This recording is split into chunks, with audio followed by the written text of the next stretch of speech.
Fabulous. Well, thank you all for coming tonight to the 2026 post-match roundtable. My name is Alex. I am your spring 2026 CSGA student body president, and I will be moderating the session tonight. So let's get started.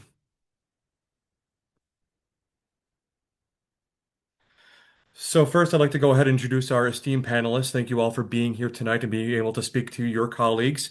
I'd like for you all to go ahead and introduce yourselves and feel free to let everyone know where you matched, the state you matched, and if you feel comfortable, what number on your rank list program you matched at. Hi, I'm Jordan Redden. I matched internal medicine in Memorial Hospital at Bakersfield, California. It was number 2 on my rank list. Hi, everybody. My name is Hannah Reimer. I matched family medicine back home in Buffalo, New York. That program's a little unique where it has 3 tracks. So I couldn't just rank UB number one, but the track that I ended up ranking number one is the track that I matched in. Hi guys, I'm Viviana Cardenas. I matched OB-GYN at Virtua, New Jersey, and it was my number one choice. Hi everyone, my name is Sonia. I matched at Northwell Putnam in New York in psychiatry, and that was my number one program. Hi, good evening, everybody. Happy to see everybody. My name is Ayumi Day. I matched pediatrics at Wake Forest, North Carolina, and that was my first choice.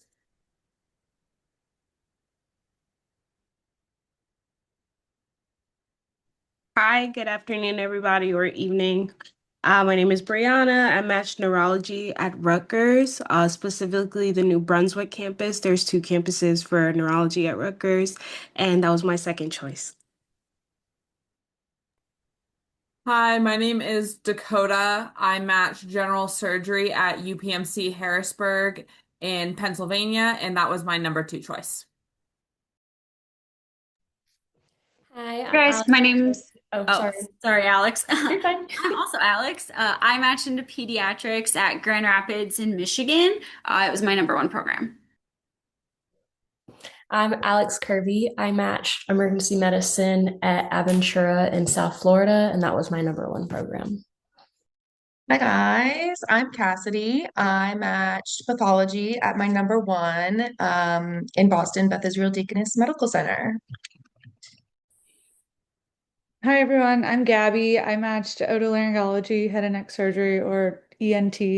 I matched at Broward Health in Fort Lauderdale, Florida, which is where I'm from, and it was my number one program. Hi everyone, I'm Satoya. I also matched at Rutgers with Brianna, Robert Wood Johnson. And it was my number 2 as well in neurology. Hi everyone, I'm Kathleen. I matched in pediatrics at my number one choice, which is at Broward Health in Fort Lauderdale, Florida.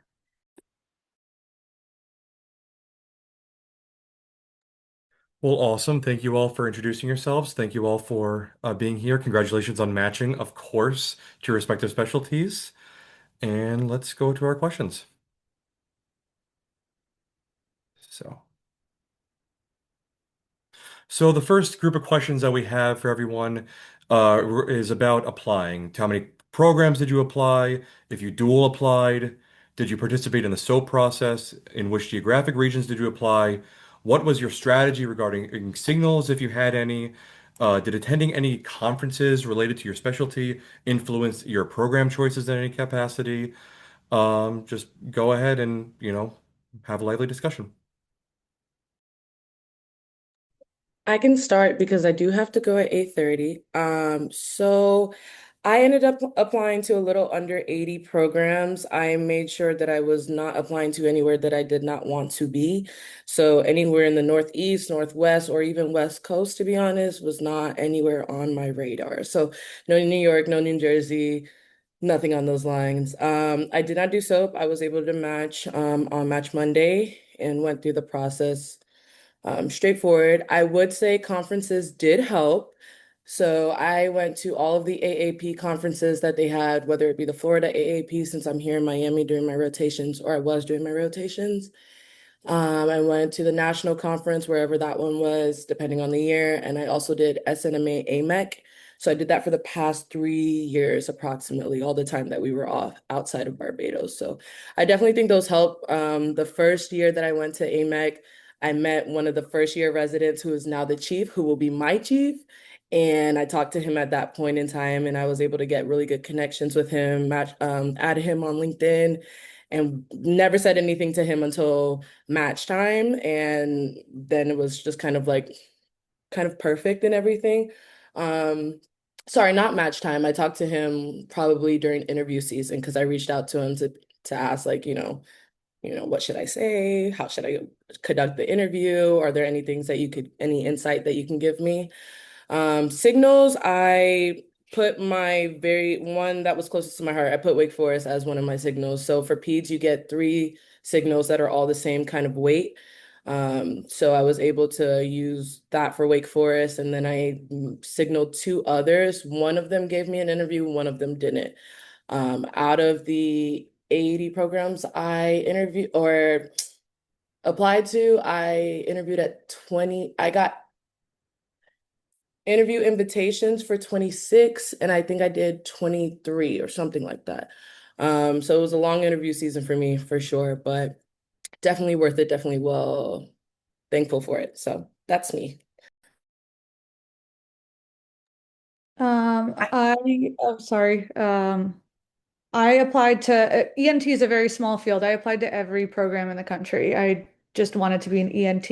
I didn't care where I was. So I applied everywhere. You get 25 signals for ENT. So those I was kind of strategic about, and I signaled programs that have taken either Caribbean grads or IMGs in general.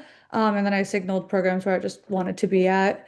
Um, I matched on match day. ENT didn't have any spots in the soap. And I attended all the ENT conferences. And then I think that helped a lot. I made a lot of connections, and I think OA rotations were my biggest factor that helped me with applying. I did not soap. I did dual apply. So it's kind of two different answers because I did internal med and family med. Internal medicine, you get 15 signals, 3 gold and 12 silver. So I only applied to 15 programs for internal medicine, even though I knew that was what I wanted to do. I felt very strongly that because there's 15, whether or not you got a signal would matter a lot. So I was very careful. I also, for all of it, I only applied in California. I'm from California, didn't want to leave. I did not apply to any other state, only California. 15 internal med programs. I applied to a bunch more family med programs, even though I knew I didn't want to do family medicine, because I knew I could be happy there, if that makes sense. If I didn't end up there, if I didn't end up in internal, I'd still be happy. So in total, I applied to 62 programs. I got 42 interviews, all 15 of my IM signals. I received all the interviews for them. Um, and then, so my strategy for signals was similar. Do they accept IMGs? Yes or no? Would I like being there? And for me, location again is important. I wanted to be close to family. So even if I liked a program, if it was too far away for me to conveniently see my family, it got cut. All of my family med interviews, not all of them, but a big portion of them, because I went to the AAFP National twice, and I went to see the California Pop, which is the local California one. They all continued, all the residents were like, I remember you. And several of the program directors were like, hey, it's good to see you again, which felt very nice and helped the conversation be much more warm. So absolutely, please go to conferences. That's the best thing you can do. I will go ahead and go next. So I also I dual applied orthopedic surgery and general surgery. I did not match orthopedic surgery, but I did match general surgery. Personally, I would decided to dual apply both categorical positions because I knew I would be happy in whatever route I ended up. I applied to 101 general surgery programs and 33 orthopedic surgery programs. The way that I chose my orthopedics was there's 30 signals for orthopedics, and there was 3 programs that did not accept signals at all. So I very strategically chose the 30 programs that have in the last 7 years accepted an IMG, and I applied to all of them. And then my other 3 were just the 3 that have never that just don't take signals. For my general surgery applications, we get 15 all equal signals. And I applied to 101 programs. I applied to both prelim and categorical positions for all of the programs that I applied to that had both. I only applied up and down the East Coast. The furthest west that I went was Chicago. Um, and I was very, very strategic with my signals. So I had 5 signals that were signals for prelims. So those were kind of more reach programs. So I did signal Yale because they tend to take IMGs as prelims. I signaled like University of Connecticut, University of Massachusetts, programs that tend to take IMGs as prelims as kind of backups, so that I would get an interview there. And then my other 10 programs were heavily, heavily researched of have they offered interviews to IMGs in the past? What rate of Caribbean IMGs do they have? What rate of DOs do they have? And I matched into a DO heavy program. I did signal SIUH. And I got an interview there, but I also did a sub-I there. So a lot of places in surgery will give you an interview if you do a sub-I there. And then, so I got 11 interview invites and I attended 10 of them. Only 3 of my interview invites were from my signals, though. So a large portion of mine were from non-signaled programs and new programs, and I elected to not to not go to one of the interviews, just because it was a very, very small, brand new program that I would not be happy at. But yeah.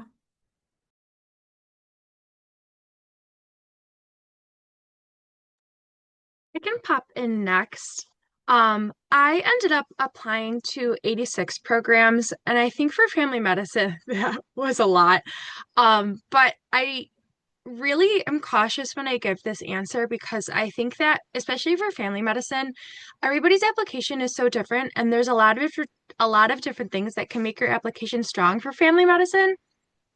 So I think that the way that I would approach this, if you're interested in family medicine, is finding somebody like a resident, maybe who's already in it, who can look over your application for you and kind of give you guidance. That's what I ended up doing. At first, I was looking at 120 programs just because I didn't know. And I got a lot of guidance from current family medicine residents. And I think that that was really helpful. And 86 was still overwhelmingly too many that I needed to do. But hindsight's always 2020. Um, I didn't dual apply. I only did family medicine and I didn't have to SOAP. Geographic regions, again, I kind of didn't know how this was going to go for me. So I applied everywhere. I tried to stay as east as I could, because it was really important for me to stay as close to home as I could. Um, for signals, family medicine only gets 5 and they're all weighted the same.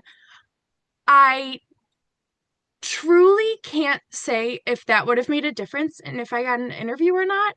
Um, though there is one program that I signaled because I met them at a conference and I felt like I hit it off very well with the program director. Um, and I did not do myself any justice and look them up after. I just signaled them because I really liked them. But then I found out that they've never taken an IMG ever. So that was my own fault. And make sure that you do your research. But it didn't make any, obviously I still ended up where I wanted to be. So, but I just really wanted to talk about how many programs you applied to because I think that that really it's so hard to say. Um, so just I would try to get somebody's perspective on it who's in the field for you right now. I also did that. So I originally went through just a list of programs and just added every single like location I was interested in. So mostly the Southeast, and I had 86, I think. And then I talked to one of my friends who's an EM resident, and he went to Ross, and he gave me like his list and just some tips. And he said, go through, and if they haven't accepted an IMG or a Caribbean IMG in the last 5 years from SGU, Ross, or AUC, maybe take them off your list. I wouldn't do that for everyone because you could always be the first that they take. But I did take off a lot after that. So I went down to 53 programs, is how many I applied to. And then I got 16 interviews, attended 15. I only didn't attend the last one because it was in New York. And after that, I had enough interviews in the Southeast that I realized I didn't really want to be in New York. But I did not SOAP, did not dual apply. And in residency cast. So EM and OBGYN are on residency cast, which is a different application process. And Viv and I can talk more about that if you guys have any questions on it, because there are quite a few differences. But we don't do geographic regions. You just put like your location and then you can put what I wrote down what they call it. It's called geographic connections. And so instead of like choosing a region, you can just type a little like blurb about like why you have a connection to this area. So I grew up in Georgia, but I now live in Florida. So I put like, oh, I lived in Georgia for 25 years. And then I said for New York, I did my third year core rotations in New York as well. So that can kind of help with interviews. I had 5 signals for emergency medicine, but I only got an interview from one of them. And that seemed to be common in a lot of other applicants that I talked to. So I wouldn't stress about signals as much. I don't really know what they take from that because some people I know didn't get interviews from any of their signals, but had like 20 interviews. So I wouldn't stress about that as much. But I went to the conference AAEM in Miami last year, and this was when I first decided I wanted to do emergency medicine. So I didn't really have that many connections that I made through the conference, but it really just like solidified that that was the specialty that I wanted to go into, and it was a ton of fun. And I made a lot of connections with other students that I would see along like the interview course and like at second looks, and so that was really fun. So I would still recommend going to them. I I applied to like 70-ish programs up and down the East Coast. I wanted to stay on the East Coast. Um, Mostly up in the Northeast. There's a lot of good PATH programs up here. I did not dual apply. PATH has my heart. It will always have my heart.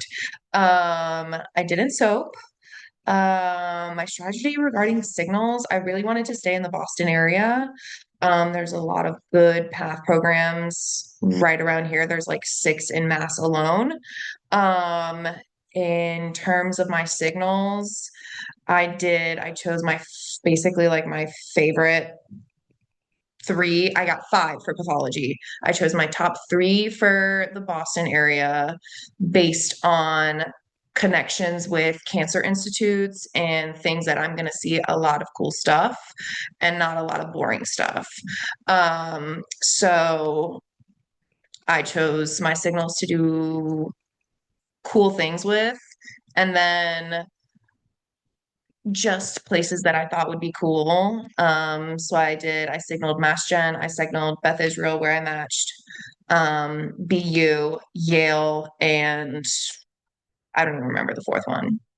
Um, but that's that. And then I did one College of American Pathology conference. It didn't particularly influence my program choices. My top programs weren't even at this conference. But I did meet a lot of cool people. I really learned a lot more about the field of pathology and all the upcoming fun, cool things like regarding digital pathology, which is very big in the path world. So yeah, that's kind of what I did. Hey guys, so I'll hop in here. So I did OB-GYN. I applied to 80 programs. Um, I wouldn't apply more than 100 for OB. They say depending on your step score, somebody told me the lower the score, the more programs you should apply. So I went with 80. That's what I felt comfortable with. For OB, you get 15 signals, you get 3 gold, and the rest silver. From that, my gold, I thought about doing like some reach programs and then a program that I wanted to be at. And then the other, I did programs that I was really interested in. Of all of that, I got 1 interview from my gold and then 2 from my silver. And one of them was Virtua, which where I matched. The signals are really like all over the place. I got interviews from places I didn't signal. Virtua actually told us, that program director, that they only interview who signaled them. So it's really like all over the map in regards to signals. You can get interviews, some of them don't really care about them. So take that as you will. But I think they can be more important to like kind of narrow down where you want to end up. In regards to soaping, I did not have to soap. I did not dual apply. For OB, you can dual apply family med. Um, but I wanted to go full OB. I didn't want to do family med, but that is an option if you feel like you want to guarantee a match or you're nervous about being a strong applicant or whatnot, you can take that route and you can end up in OB. There's just some limitations, so I would explore what those are. Um, the geographic regions I wanted to do, I did Florida because I'm from there, so I think you should apply if you're from an area. I think that does give you an advantage. I also applied programs that took out of state um, resident medical students because I thought that was important. Virtua was one of them. They took a lot of out of state. It wasn't just around their region, so I thought that was important. I wanted Northeast region and the furthest Midwest. I went with Chicago and Michigan. So yeah, important to look up where your IMG friendly states are and programs are. For OB, it was tough. I got 5 interviews. One was a pre-match, so they didn't participate in the match. So I ranked 4 programs. So it's competitive, but it's important to go to the socials. It's important if you do sub-Is at these places to apply to them, build connections because it's difficult. But I was lucky enough to match at this at Virtua. I really connected with them. The resident socials were really great. Um, what else here? I did not attend any programs, but I do recommend attending ACOG if you're interested in OB/GYN. Networking is so important for sure. So that's what I got for you guys. I can pop in next. So I was a little bit all over the place, but I applied neurology like threw all my eggs in one basket. I ended up applying to 117 programs, except 14 of them were prelim programs because with neurology, you can either apply prelim plus advanced neuro programs, or you can apply straight like categorical programs. And there's some programs that are advanced programs, but they function as a categorical, meaning they have their own attached prelim. So very, very confusing process. Um, I applied mostly on the East Coast. I knew that I wanted to stay on the East Coast. I only applied 2 programs up and down the East Coast. Going down as far as Florida, I did not participate in the SOAP process. I was able to fully match. I was a little bit nervous because one of my places that I interviewed at was an advanced program, and I unfortunately did not secure any prelim interviews. So I had to rely on fully matching. So I was happy about that. And as far as signals, I really didn't understand signals, but for neurology, you get 8 signals, and then you are also given signals if you apply like the IM prelim programs or transitional year, you get signals for those. I feel like I wasted my signals on like reach programs, but I don't think signals really held weight for me. Attending conferences, I'm sure is helpful, but the AAN this year was in California, so I did not go. But I went to an ANA conference in Baltimore, which was more so research based, but it was good to network. But there weren't really like residency programs there as much. And yeah, that's everything.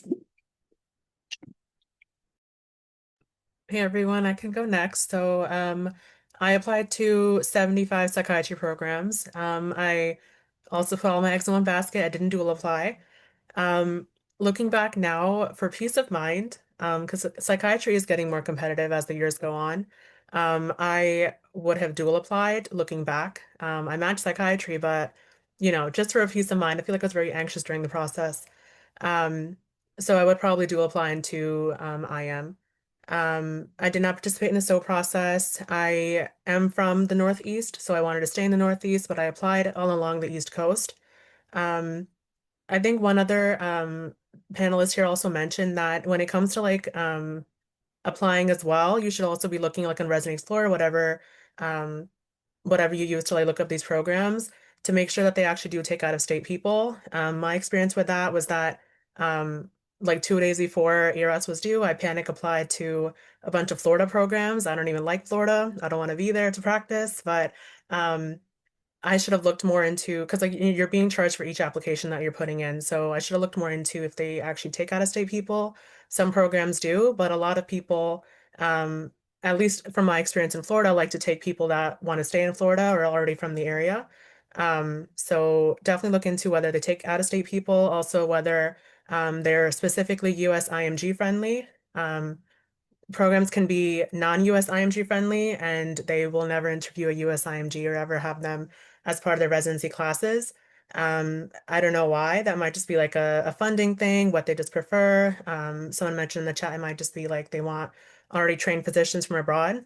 But make sure that you're looking for US IMG friendly programs. For me personally, I looked if they had like any Caribbean students within the current residency class.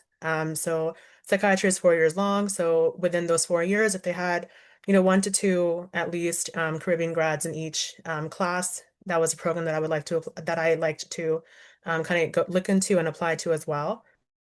In terms of signals for psychiatry, you get 10 of them. They're not ranked in any order. It's just 10 general signals. For me, the yield from them was three, but one of them was my home program, so I don't know if that counts. But with signals, looking back, I would spread them more out in terms of, depending on how many you get, but for psych, you get 10. Dedicating a few to like some reach programs, that would be like your ideal. Some more safety for you as well. I mean, there's no guarantee in the match process, but whatever you consider your safety, I would apply for that as well, especially signal them too. On Residency Explorer, there's like a tab where it shows you if the program actually even looks at signals. A lot of them actually do.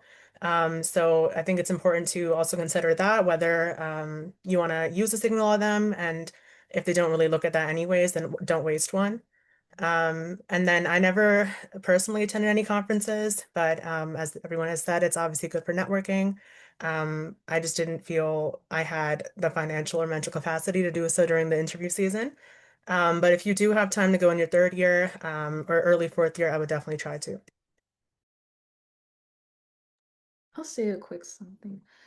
So for me, I applied to about 94 programs, and I received a total of 22 invites, and I actually ended up going to 19. For pediatrics, they give about 5 signals, all of which are equal weight. So I wanted to really stay in Florida because I wanted to stay home.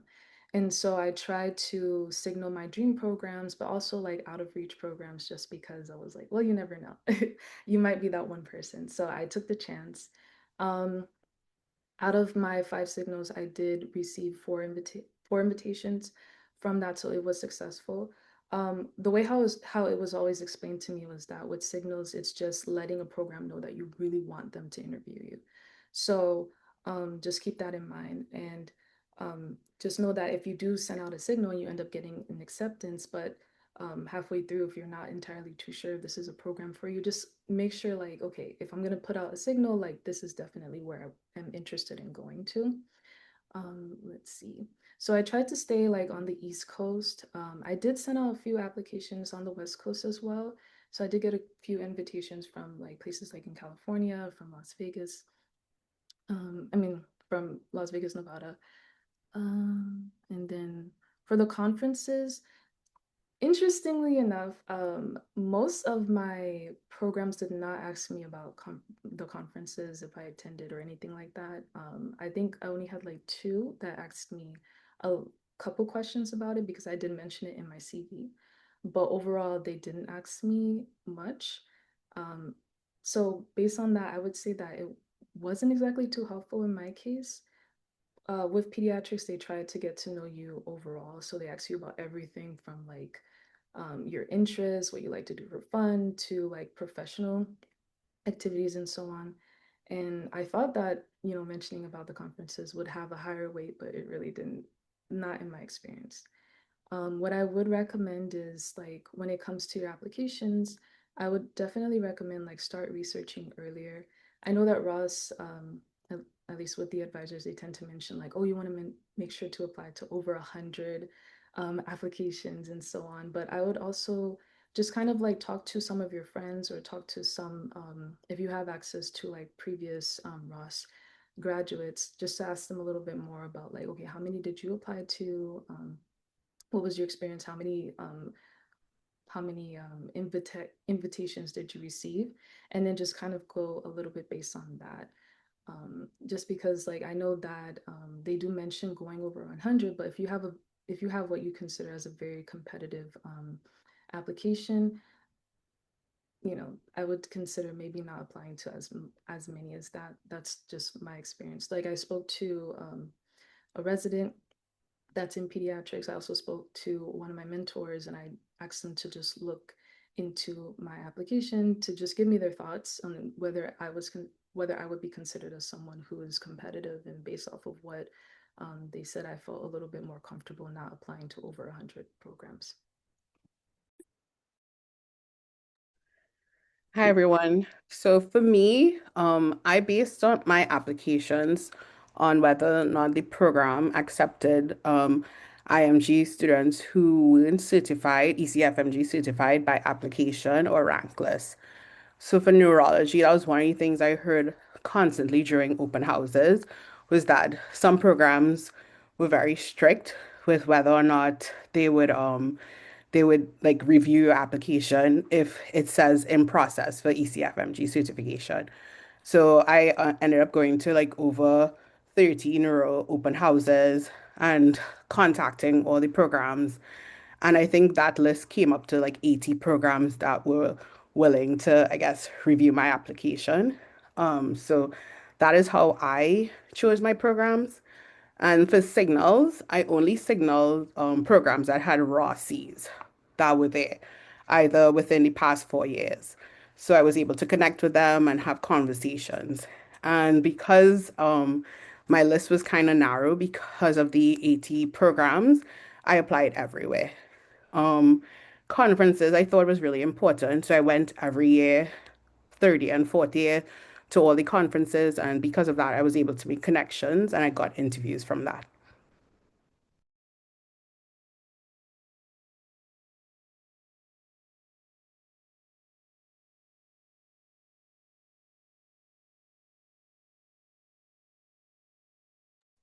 I know we've heard from two other pediatrics, but I can go next.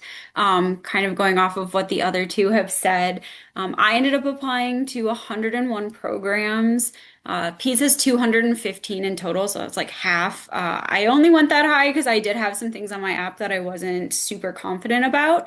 And knowing that Peds isn't maybe the most like competitive, I didn't care about that and I still treated it like it was a competitive field. And I sent out applications.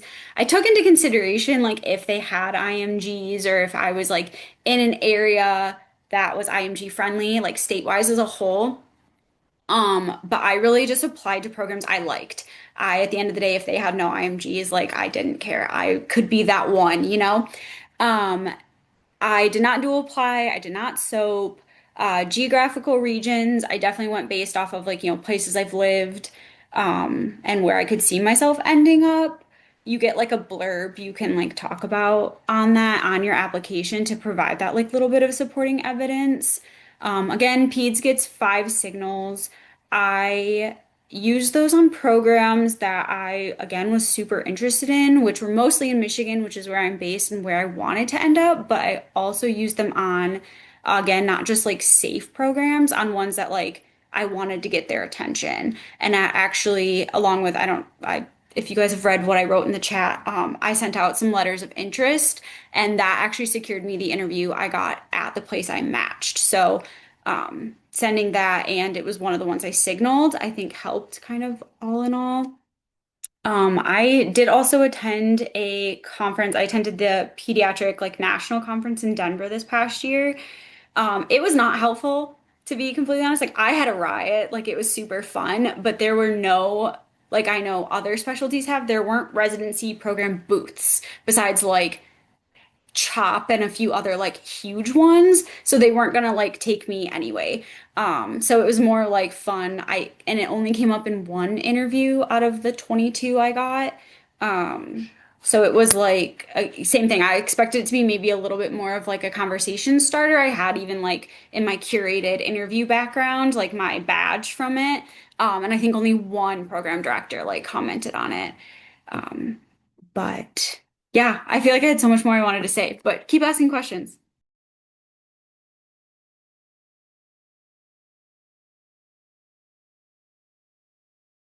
Oh, sorry. I'm just really seeing this in the chat. I'm just going to answer verbally. But yeah, I submitted an app completely without my step two score. So submission block date for us was like sept or first go date was like September 24th. I think I took step October something, and then I got my score late October. So I completely had sent in my app, and then I think that's why I got a decent amount in the first wave of interviews, but not as many as I was expecting. So I sent out in a letter of interest, like, hey, also I got my score, and it was like something I'm proud of, like go check on it, and that got me a few more interviews.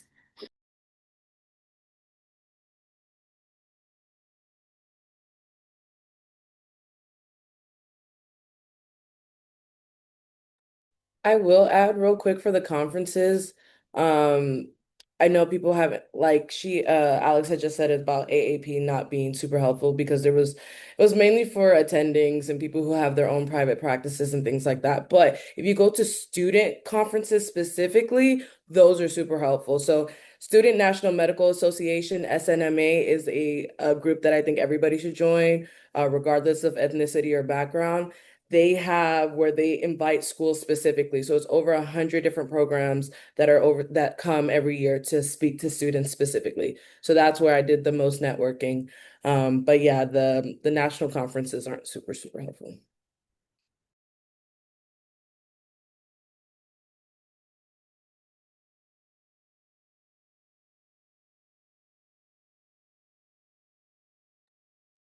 Well, thank you all of you for your answers regarding that section. Before we move forward, I know that there were some earlier comments in the chat regarding investigating the different programs. I saw some comments on Residency Explorer. I saw some comments on Frida. I was wondering if any of you would be able to speak more about how to investigate programs and what you feel is best and, how to best go about making your list. Okay, so I did this in an absolutely type A way. I made a ranking system.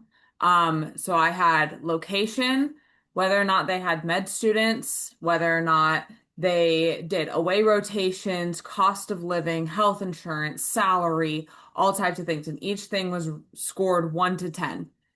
And I made a list going through Frida. The only thing that Frida really I had like kind of filter out for was whether or not they've accepted IMGs. And at that point, I made a list of every single program that has accepted IMGs. And then I went through and I rated every single program. And that's how I kind of decided where to apply, which took me absolutely months. I probably started this in like November of 2024 and I finished it in like July. But if you just do one or two programs a day, it doesn't take very much time. Um, and you can spread it out. And that's how I decided how to apply to my programs and kind of where my signals were was based on this like arbitrary scoring system that I made up of things that I really value for a program. I did something kind of similar. My scoring took a lot into account my fiance. I know not a lot of, well, I shouldn't say that. Not everybody's in the same situation, but I wanted to make sure that anywhere that I went, he could also work. So that was an added level of research that we had going into it is we had a shared Google Doc or sheet or whatever it's called. And I would go in and I would add programs that I felt like I was going to apply to or was considering. And then he would go on and research all the places that he could work around the area. And if it didn't work, then I just didn't apply there. Um, so that's something that I kind of made up myself. I didn't ever really hear people talking about that. Um, so that's just something I think to take into account. I also found, at least in my case, all of the resources for looking up programs, like I couldn't find one that I like loved. I found myself constantly jumping back and forth. I used program websites a lot. I found that to be honestly the most reliable than any of the databases. But I could get different information from different databases, so I felt like I was constantly jumping between Residency Explorer or all of those different websites and then program websites. I felt like I was just kind of all over the place. So like Dakota said, I just had this giant spreadsheet going, just trying to document everything that I could that was applicable. And I want to emphasize what she said to start early because it's a very lengthy process.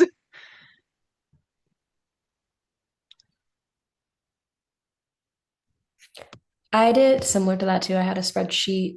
I went back and forth between Residency Explorer and Frida too. I found honestly a lot of times it was outdated, especially with like their percentage of IMGs. So like it was a great starting point, but I wouldn't like really stick onto it that heavily. So like I narrowed it down the same way, like filtered who accepted IMGs. I think I put like 1% as like the filter so that if they ever had any IMGs, but sometimes this was wrong because there were some programs that when I looked them up individually that they did accept IMGs in the past. So like don't use that like exclusively. So if there's somewhere you're really interested in, one, I think you should just apply.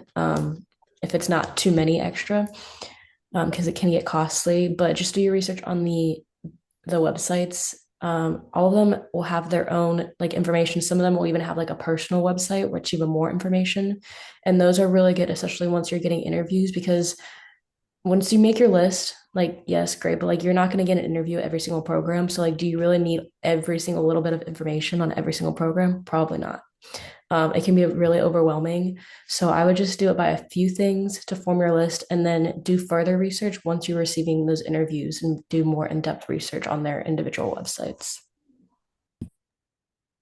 I didn't do nearly as much that it sounds like everyone else did. It really just worked out in my favor. I kind of based it on location, of course. Like I said earlier, if they partner or are affiliated with really good cancer institutes, because that's a lot of pathology is cancer. Um, and then I just kind of waited for interviews to roll in, felt how the interview felt, and then was like, okay, what's cost of living in the area? What's the benefits that the program gives me? Um, how do I feel like in the interview with the people? Because my interviews, I've interviewed with faculty as well as med students. And if I just had that vibe with people or if I didn't. And then I just kind of went with my gut. If I'm totally honest with y'all. That's kind of what I did. I really didn't think too much about it. I did some research, but I don't think nearly as much as other people did.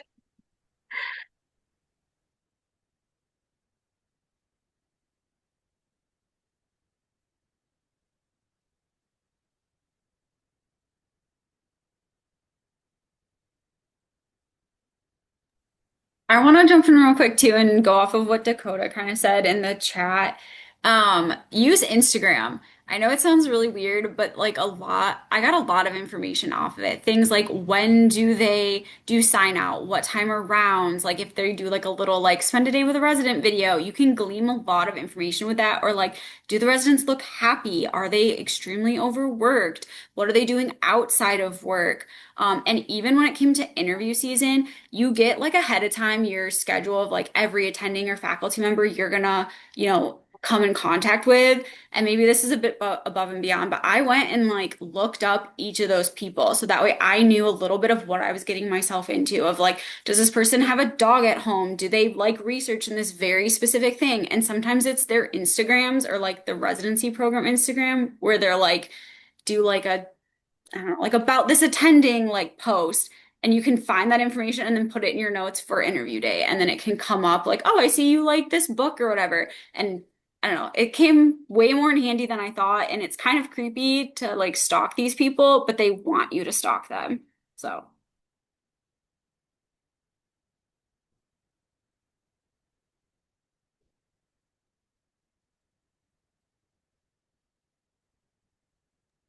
Awesome. Well, thank you all for providing your additional insight. Additionally, I do want to clarify that I know some of the advertising for this event was that it's from 8 to 9.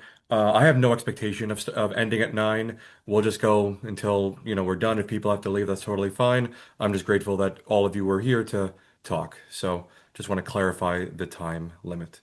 Going on to the next slide.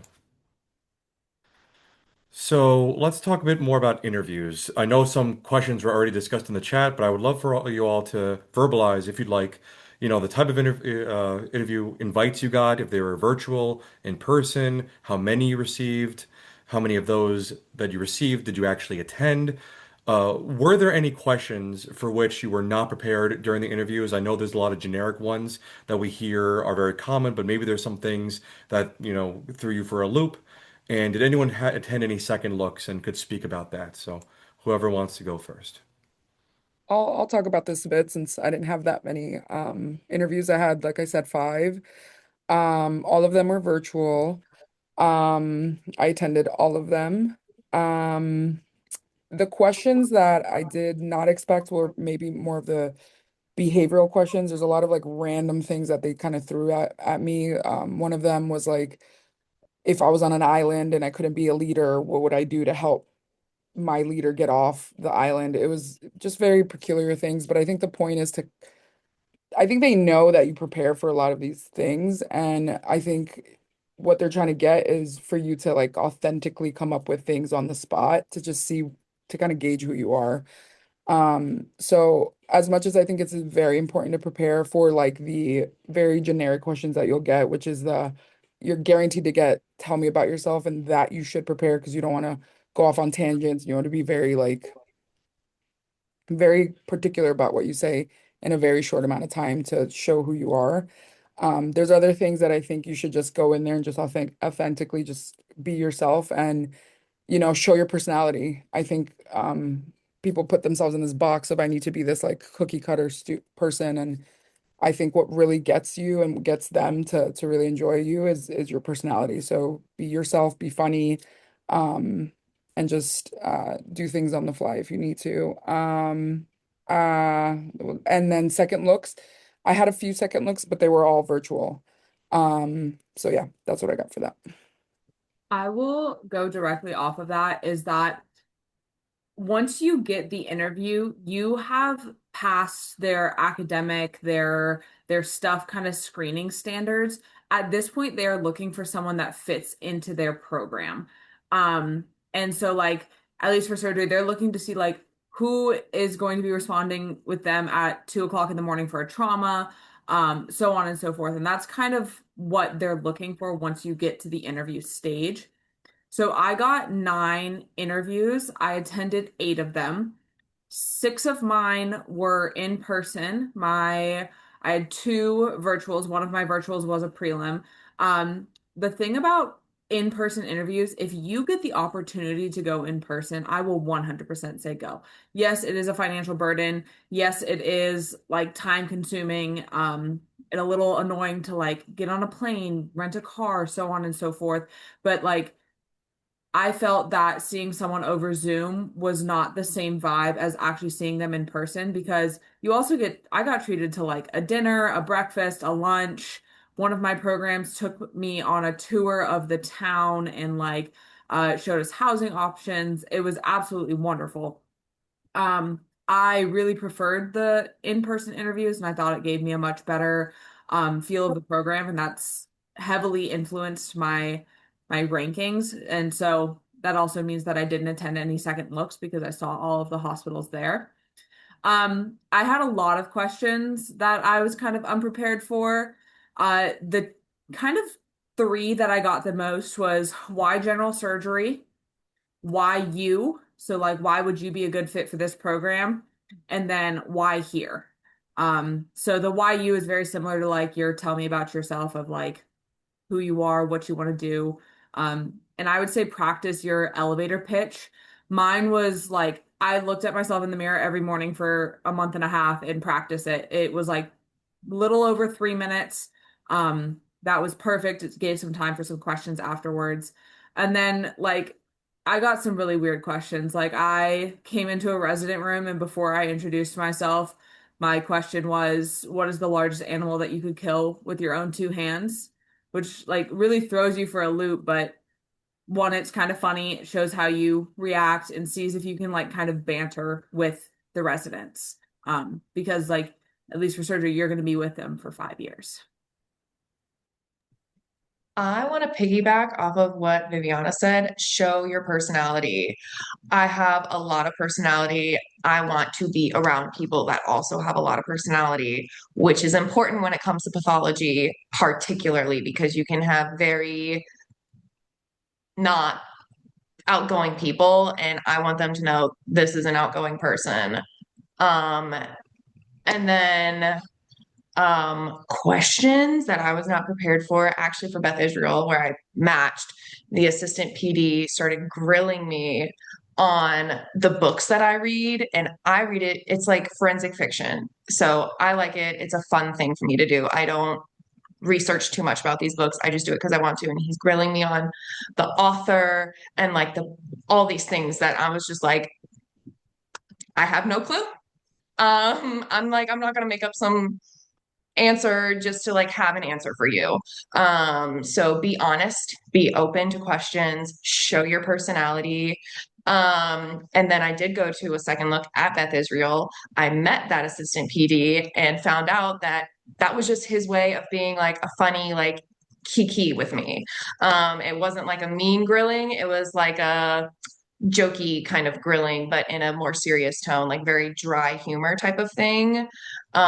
So that made me feel even better about it because that I was like, oh my God, he hates me. After that, I was like, he hates me. I didn't have a good answer. But then I realized, that was just kind of how he was.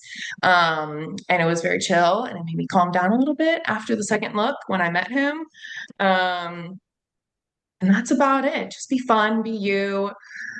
Be confident in yourself because you got the interview. That means they like you already.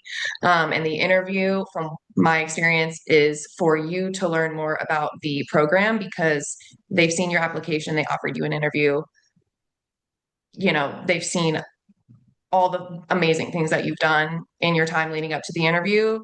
So they already like you. That's your time to see if you like them back also. So Yeah, I don't mind going next. For, like I said, for internal medicine, I only applied 15, but I had dual applied.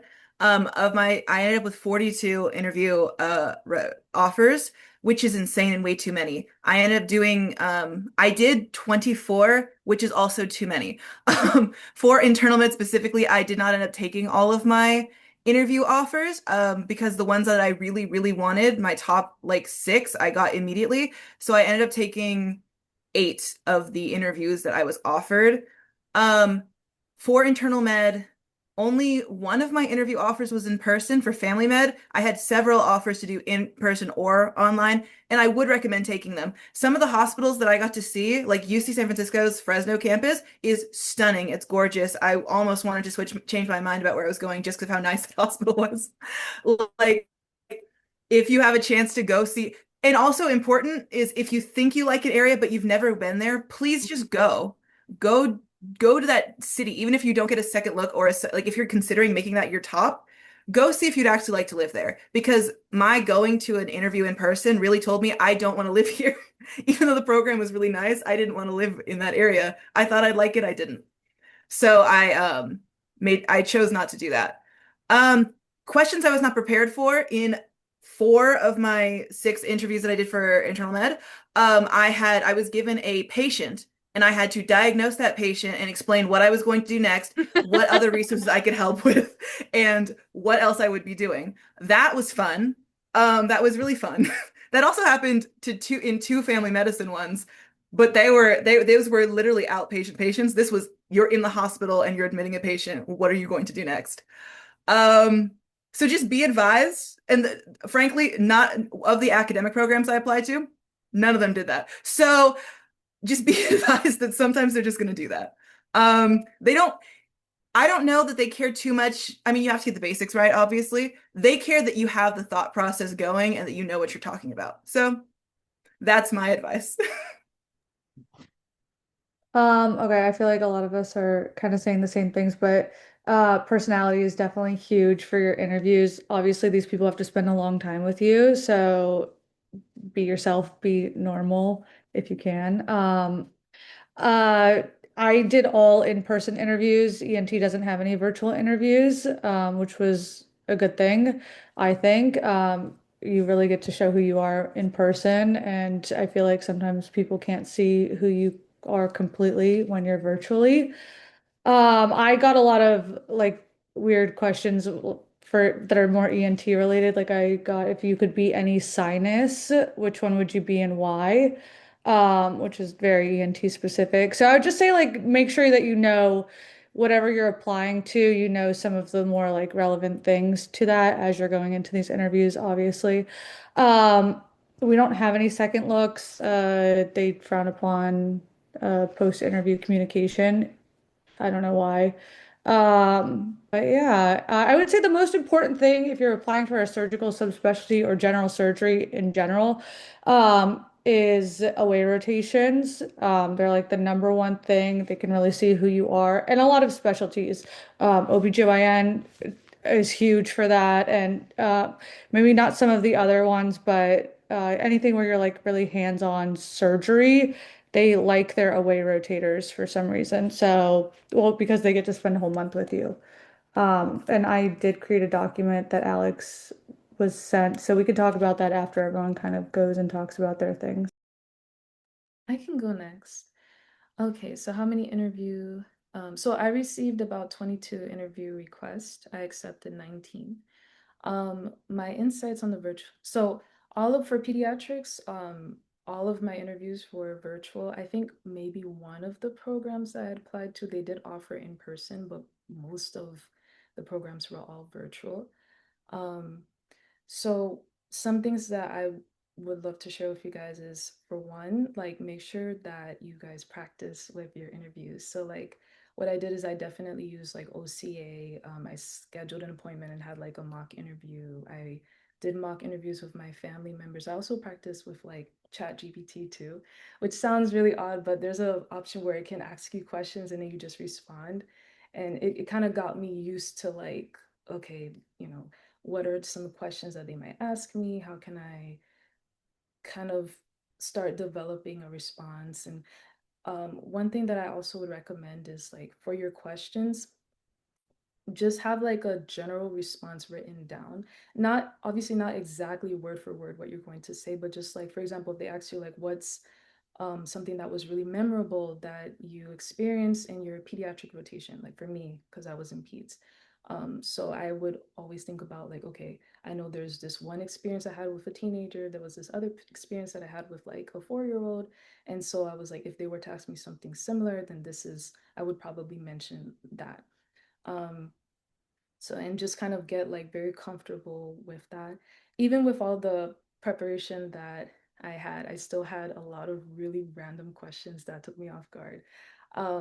One thing that I will say, at least with pediatrics, is that whatever you mention in your application, they will ask you about. Like, even if you mention something from like undergrad, they will ask you about it. So make sure that you know your application like the back of your hand. Like everything that you mention, you know the exact year, you remember all the details because they will ask you about it. Some random questions that I've had were if you could if you could be a historical figure, which one would you be and why? Another question that I had mentioned in my application that I was a writer, so I enjoy writing poetry. So they were asking me like, who's your favorite poet? Why do you like poetry? Like, have you had any notable experiences from that, and so on? Which was nice because I love getting to talk about that side of myself. But at the same time, I was a bit surprised that they did ask me about that. I also wrote down a couple more. Of course, there's the basic like, why pediatrics? Tell me about yourself. There was one person who asked me a question. She mentioned like, okay, let's say you're in a situation where you have a pediatric patient and you're in the hospital and the patient starts to die. Like, how do you handle that? And I was like, whoa, I didn't really, that was definitely something I didn't expect. So I answered to the best of my abilities. But just kind of, stay on your toes because sometimes you never know what type of questions that they'll ask. But like someone else had mentioned, it's just to get an idea to see like, how do you think? Are you quick on your feet? And also to get a better idea of your personality overall. Will you be a good fit with the team that they're already like starting to like with your fellow team members? Will you be able to fit in well with everyone? Um, Let me see. Just want to make sure because I wrote down some things I did not want to forget. Oh, also, if you mention something in your application, they will most likely pair you up with someone that connects with that. So, for example, um, I had this is like something that I didn't really expect, but mentioning that I did stay in Barbados while I was doing my basic sciences, the person that was interviewing me for my first interview, he actually used to travel to Barbados a lot. So he would ask me a lot of questions like, "Oh, where did you go?" Like, um, "What was your favorite part about living in Barbados?" and so on. So it was very like they at least with Pete's they pay very close attention to the application. They pay close attention to details. Um, Also, I just wanted to mention one more thing. Like when you have your interviews, when you're doing virtual, make sure you make consistent eye contact with the camera because even if you're looking to the side, it looks as if like, oh, you're not giving them eye contact. So that's something that they do pay close attention to.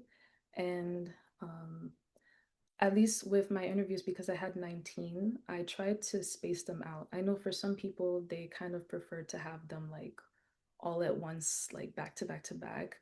I prefer to kind of space it out. So it was like either one to two every like other week or so, or sometimes I would have like back to back weeks that have two different interviews in each week. And I felt, for me at least, that was helpful because I felt as if I were to have all my interviews back to back, like almost every single day, I felt as if that would have been a bit too stressful.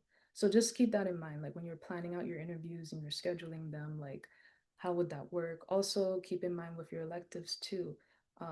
When you have interviews, try to see if you can get a much more lighter schedule, a much more lighter elective in terms of like it isn't as time demanding so that way you can be able to if you need to like take half a day off so that way you can do your interview like it won't be too much of a hassle but thankfully I mean I tried to do that. It kind of worked out for a couple like for 1 month and then another month I had my sub I and that was intense but I'm very thankful that I had preceptors that were really accommodating and they were like, oh, we understand, go ahead, go to your interview. So that wasn't too intense of an experience.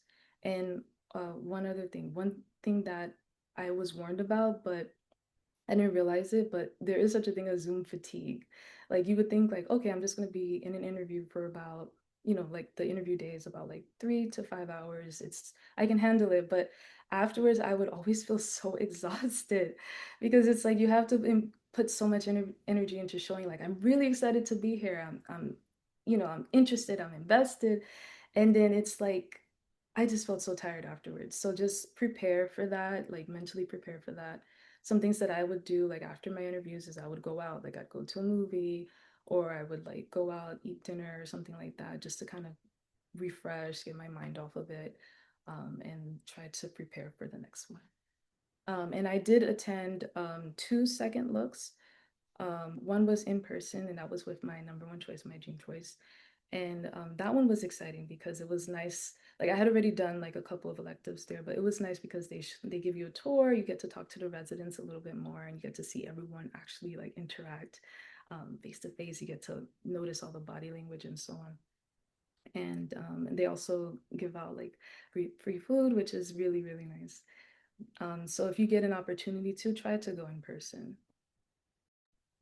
I just want to go back and touch on one thing that you just said that's really important. That like I think you mentioned maybe don't like when you're in an interview with somebody, don't say one thing to somebody and then say a different thing to the next interviewer. That's super, they all talk to each other. So at the end of the day, that's like an immediate DNR. If you're trying to fit in and be a chameleon and change what your answers are to kind of fit in with the person that if that person's an introvert and the next person's an extrovert, and you're trying to like change kind of your answers and things to make them like you more, they're gonna read through that and they're gonna instantly say, we're not taking this person. They're lying in their interview or they're trying to deceive us. So that's the resident that they're gonna be. So just keep in mind, be yourself. Don't try to fit in with other people.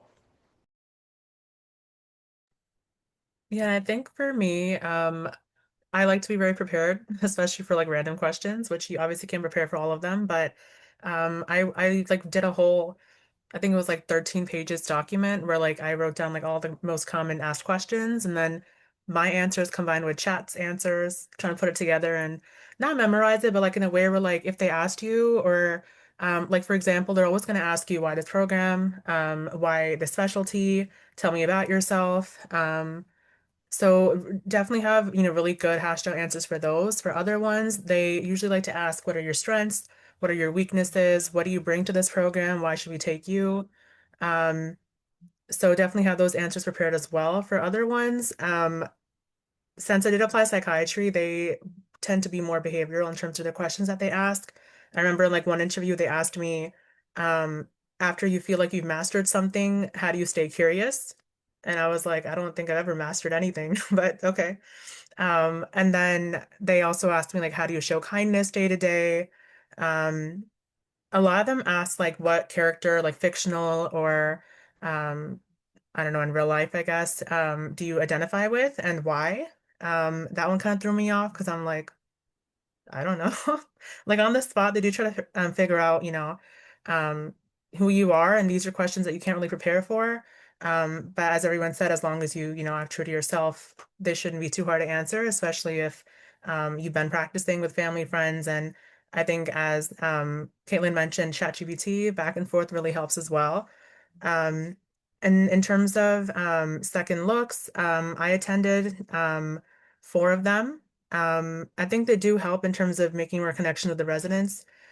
Some of them happen before the rank list closed. Some of them happen afterwards. So it kind of just depends on when. Either way, they said that it wouldn't influence, um, how they rank you. Do I 100% believe that? I don't know, right? Like if I was in charge of a program, and I saw that someone's consistently coming to the second looks to the resident socials, I would probably even unconsciously rank them higher. So I would just say if you have the time and the mental capacity, definitely attend as many of these kind of things that you can. If anything, it provides you more information about the program, especially during the resident socials, where you get to talk more one-on-one with the residents. And then in terms of asking the interviewer questions, they do definitely give you some time, at least for a question or two, I think, per interviewer to ask them about the program, whatever you're interested in. One thing that I think they really appreciated, depending on like the feedback that I got, was on Thalamus is where like you get to see your interview invites and then accept them. And then also a few days before the interview, they'll give you like a breakdown of each interviewer that you have and what time you're scheduled with them.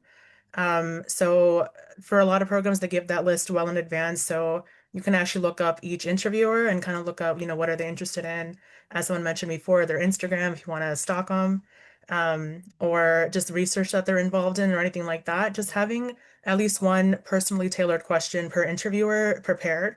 Um, I think that really kind of showed interest, one, in that you looked at the program, you were interested in the people that you were talking to, and really helped build that connection as well. For like a program director, I asked her about some advocacy work that she was doing in her local state. And she was like, that's the first time anyone has ever brought that up, and it's one of my passion projects. So I think that helped. But yeah, definitely look up your interviewers, and try to have personalized questions prepared beforehand. I will also say, so at least for my interviews, I only one of my interviews I got the kind of list beforehand. Um but my interviews tended to be very short. I think my longest interview days were 20 minutes. My shortest was 8. Um, and my longest interview day was 16 interviews, which is absolutely wild. And then my shortest, I only had 2 interviews. So just kind of, at least for surgery, be very prepared to like go in with very general questions. And I got to my 15th interviewer and I was like, look, I don't have any more questions. I have no more questions. I am so sorry. And I told this to the interviewer. I was like, I can't come up with anything else to ask you because I didn't know anything about this person. I didn't have a single other question to ask about the program at that point. And they appreciated the honesty. And so we just yapped about books for a few more minutes.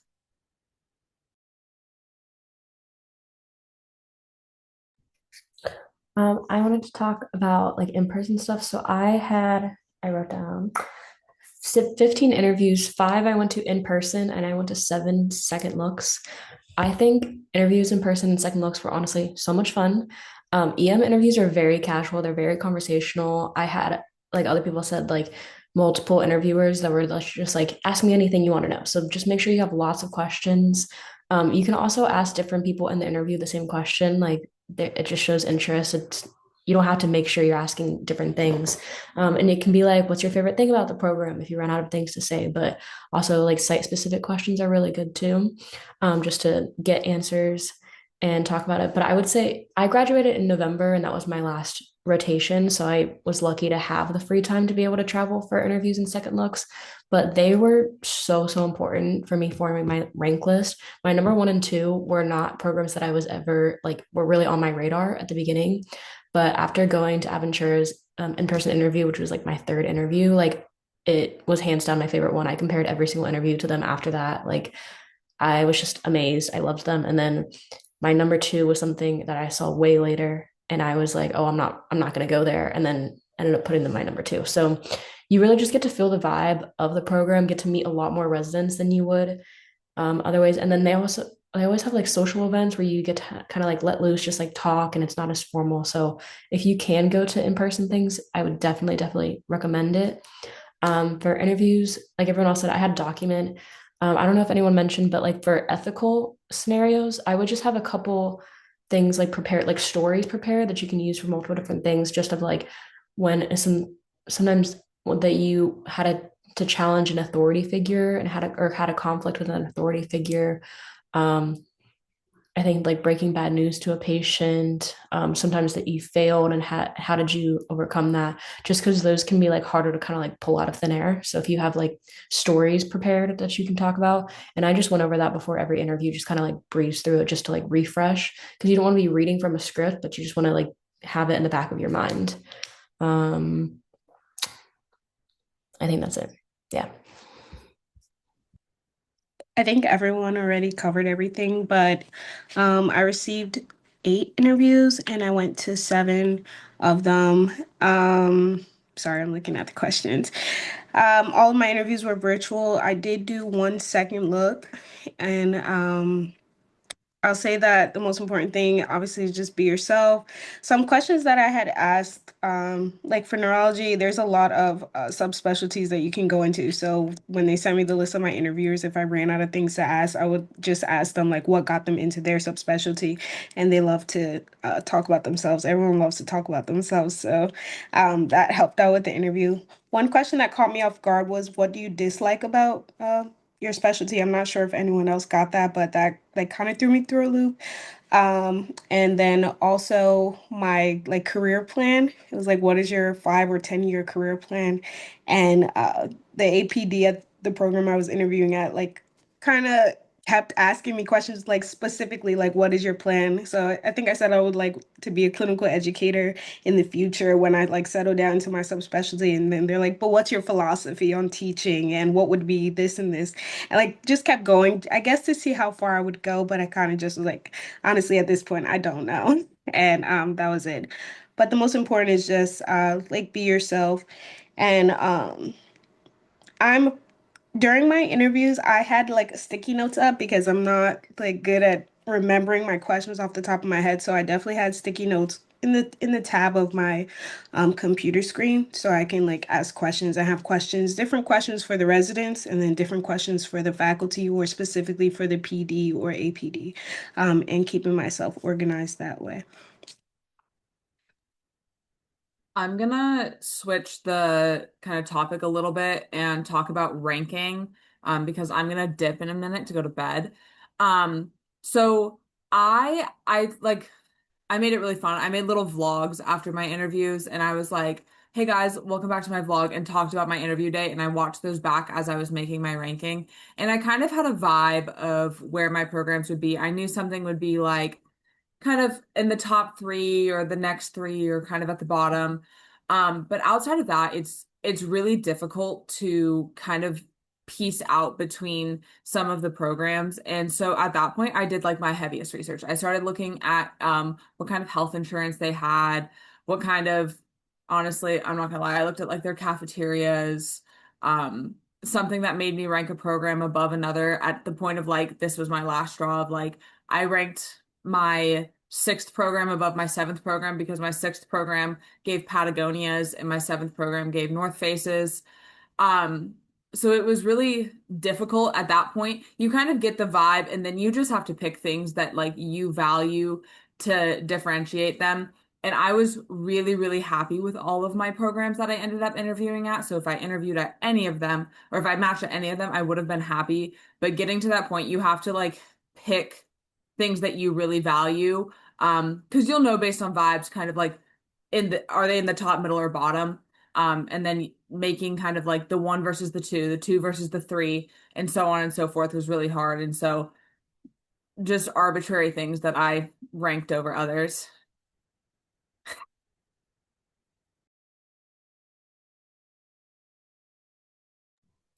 I also did that. I did like a voice memo after every interview just to like get my like final thoughts and like the vibe and the energy that I had. And when it came down to ranking, I had a really hard time. Like I knew my top and I knew my bottom, but the middle was really hard to move around.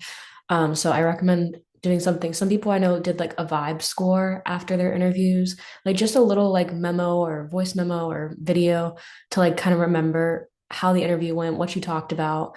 I also have like a giant notes app where I wrote down everything we talked about and who I talked to, just because I could not decide. So I think any way that you can do that to have something to go back to later on is really helpful. I'm just gonna, since I feel like it hasn't been brought up, but somebody asked about it in the chat and I sent the document. I'm just gonna talk about doing non-affiliate rotations at Raw, like with Ross. So there are not that many programs that allow away rotations outside of the VSLO. I do think that away rotations and sub-Is are super, super, super important if you're applying for a super competitive field, dermatology, gen surge, ENT, ortho, plastic surgery, anything like that. So I sent that in the chat. You guys can scroll up and find it. Ross does charge you their elective fee, which is like $9,000 for a 4-week elective on top of whatever course fee that you have to pay for the specific place you go to. So at the bottom of the page, you'll see that I did a rotation at UAB, the University of Alabama at Birmingham in November. And then all the fees I had to pay in advance before going to the rotation, and then I got back $2,300. So the total cost of the rotation was like $14,400, and then they gave me back 2,300. So just something to keep in mind. It's very expensive. It's not something that everyone is going to be able to do, but it's if you can and you have the means, it's awesome and you should do it.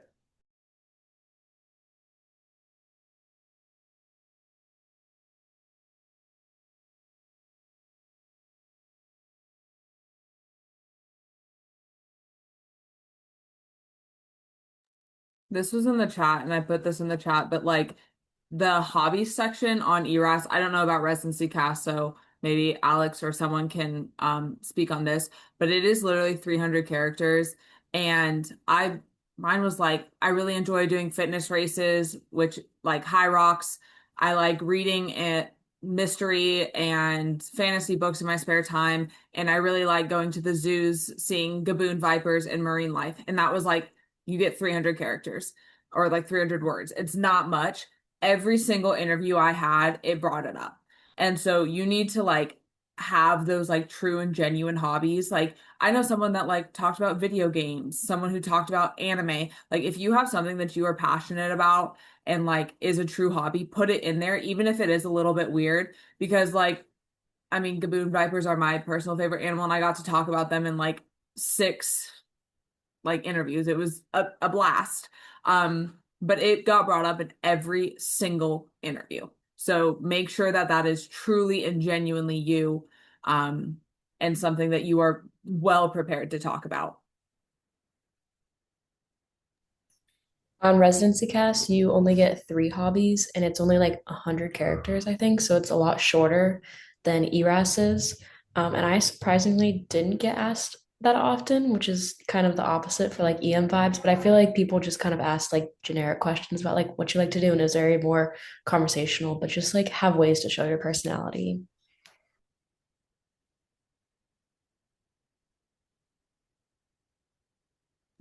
If anyone has any specific questions about residency cast, also feel free to put in the chat or email me or I can put my email in for OBGYN or emergency medicine because it is very different in the whole e-slow process. If you haven't heard of that yet, is kind of complicated.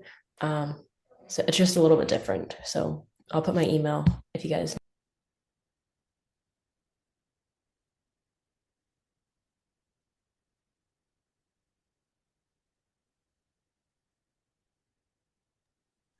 Awesome. Well, thank you all for giving your respective insights about the interview process and how the interviews went for all of you.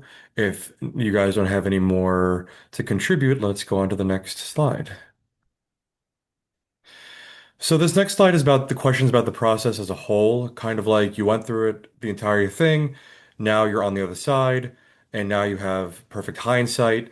So what is something you guys wish you knew in advance, or that's something that someone should have told you, or you would have liked someone to tell you before going through any part of this entire process? What is the single biggest piece of advice you can give anyone going through the process?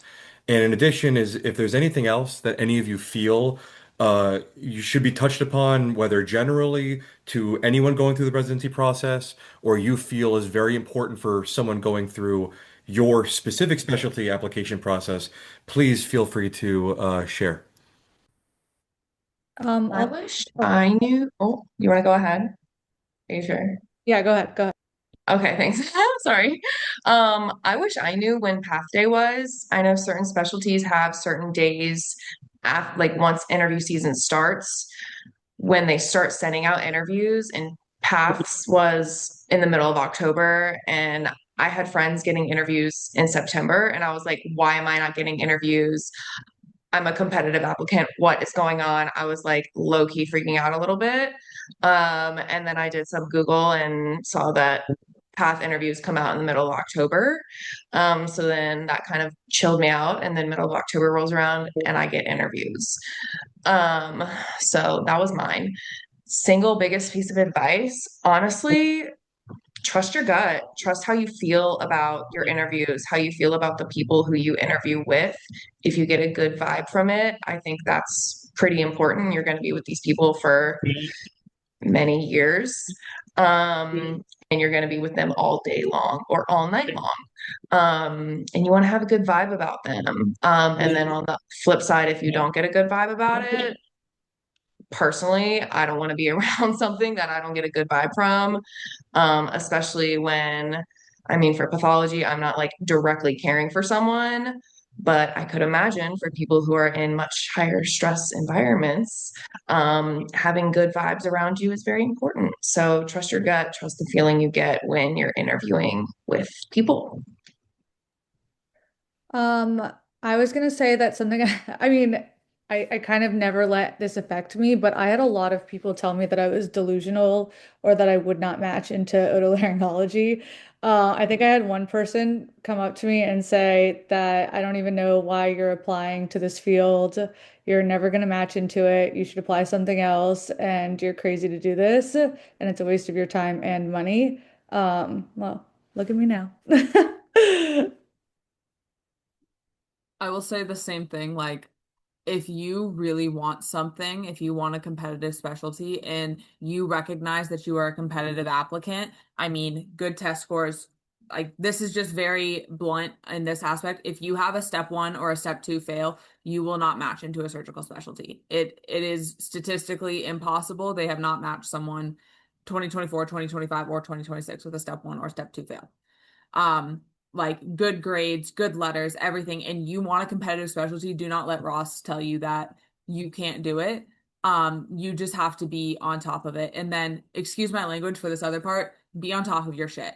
Be on top of putting in your MSPE, be on top of putting in all of your stuff, be on top of your letter writers. Like, I had to email one of my letter writers probably 9 or 10 times, and then I eventually just showed up at her office. Like, I need this letter in like this week, and where I'm gonna sit here until it's in. um you need to be on top of it in order to get your application in, because like I think especially for a competitive specialty, you need to have a full app. You need to have your step scores, you need to have all of your letters in. Like, sending them late as an IMG into a competitive specialty, you're out for an interview.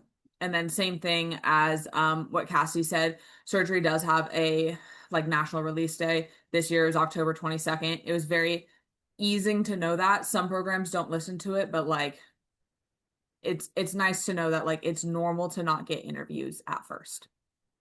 It's also nice because they actually look at your interview or your application, I mean. Um, I would say something I wish I knew in advance. Yeah, save your money if you're trying to apply for an easier specialty like family or internal, because I went to that meeting with Ross and I told them I'm probably going to apply like 50, 60 programs, and they told me 150. And now looking back on it, I probably should have applied like 30 max.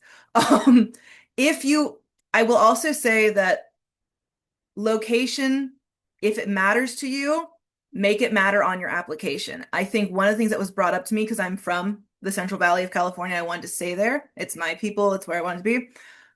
It was brought up to me a lot that residencies, the purpose of a residency is to increase the number of doctors in a given area. So if you can have any link to the place that you're trying to match at, they will like that for a lot of programs, especially primary care, because they are tired of people coming in, taking their good training and dipping, right? They want them to stay in the area. So if you can have that, that'll help you a lot. In my interview with my program I matched at, the program director told me that if I didn't match with them, he was going to key my car later. Like stuff like that. Like get connected so they like you. That is the advice that I have. And network, please network. The easiest way to get your foot in the door is for them to know you. Yeah, I would Um, second what Dakota said as well in terms of being on top of everything part of your application. There's a lot of moving parts and there's a lot that you have to figure out on your own. For example, so we applied like in 2025, right? So Ross like has a cutoff when it comes to what electives and grades count on your MSPE. And I did the Connecticut track, so we didn't finish cores until like end of April, which means I had about 2 months to get electives in to get grades in. Their cutoff date last year for this cycle was August 1st, I think. So your last grade had to be in before August 1st. So anything you did in July most likely wouldn't even count. I think that was important to have either sub-I grades in before then in the specialty you're applying in, or um, having like electives showing your interest in that specialty before that cutoff. So I think that's really important to keep in mind. Second, definitely be on top of your letter writers. One thing that our hospital offered, like we had someone in the general medical education office that would collect letters for us throughout our rotations. If there's someone on your site or any clinical coordinator on your site that offers that kind of service, I would definitely take advantage of it and collect those letters as you go. It's harder when like, you want a letter from your core that you did like 9 months ago. You can obviously stay in contact with that person, but it's just a little harder as you're going through the rotations and shelf exams. And then Ross is the entity that, submits the MSPE as well as your transcript. There's a USMLE transcript that you have to submit. If you do end up taking like step two, like after you submitted your applications, I know a bunch of people that didn't realize that they had to update their USMLE transcript with the step two score afterwards. They thought once they sent it, it would automatically update. And they ended up applying to a lot of programs that never got their score. And because they didn't know that their score was not part of their application, they never got an interview there anyways.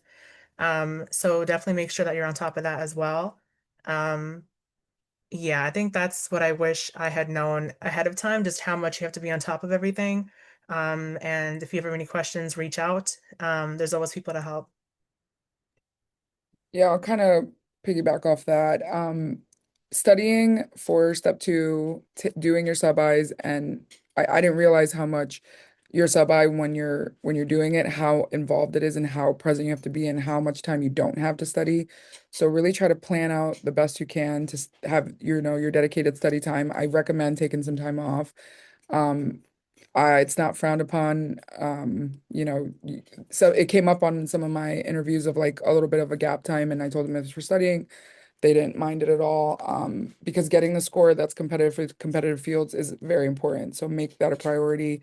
I tried to work on certain aspects of my application throughout different times to try to like I worked on my personal statement while I was studying for STEP.